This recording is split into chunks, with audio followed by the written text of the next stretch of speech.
முதியோருக்காக தனியார் நிறுவனங்களால் கட்டிக் கொடுக்கப்பட்ட வீடுகள் சிறைச்சாலைகள் போல் இருப்பதாக குற்றச்சாட்டு எழுந்துள்ளது. இது தொடர்பாக கோவையில் நடைபெற்ற கருத்தாய்வுக்கு பின் முதியோர்கள் எழுப்பிய புகார்கள் அதிர்ச்சி அளிக்கின்றன. ஓடோடி உழைத்து சோர்ந்தவர்கள் ஓய்வு காலத்தில் நிம்மதியாக வாழ தனி இல்லங்களை நாடுகின்றனர்.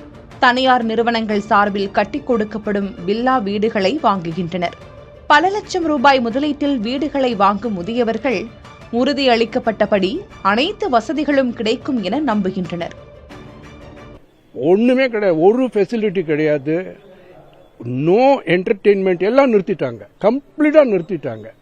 ஏன் இந்த பிரைவேட் லிமிடெட் கம்பெனி இன்னும் எக்ஸ்பேண்ட் பண்ணிட்டே இருக்குது, அங்கங்க இன்வெஸ்ட் பண்றாங்க. அதெல்லாம் நாங்க தான் எங்கள்கிட்ட இருந்து கலெக்ட் பண்ற வச்சுட்டு ஃபைனான்ஸ் பண்றாங்க. அது வித்து போகலன்னா பேங்க் லோன் திருப்பி கொடுக்கறது எங்க காசு வச்சு கொடுக்குறாங்க.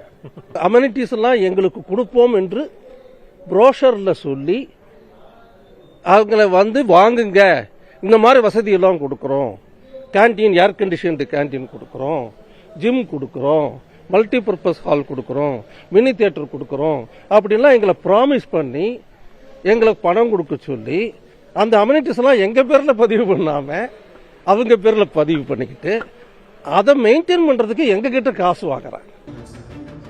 இந்த வீடுகளில் தினசரி வாழ்க்கையில் முதியவர்கள் சந்திக்கும் விஷயங்கள் குறித்து சிட்டிசன்ஸ் வாய்ஸ் கோவை நுகர்வோர் அமைப்பு சார்பில் கோவையில் ஆலோசிக்கப்பட்டது. நாடு முழுவதும் இருந்து முதியவர்கள் பலர் இதில் கலந்து கொண்டனர். மருத்துவம், சட்டம் சார்ந்த பிரச்சினைகளில் சட்டத்தை அரசு முறையாக அமல்படுத்த வேண்டும் என முதியவர்கள் கோரிக்கை விடுத்தனர். இந்த கூட்டத்தை நாங்கள் செய்த முடிவுகளை சம்பந்தப்பட்ட துறைகளுக்கு அனுப்பி அவர்கள் அரசு சார்ந்த துறைகள் அதற்கான தீர்மான பரிகாரங்களை செய்ய வேண்டும் என்று நாங்கள் பரிந்துரைத்திருக்கிறோம்.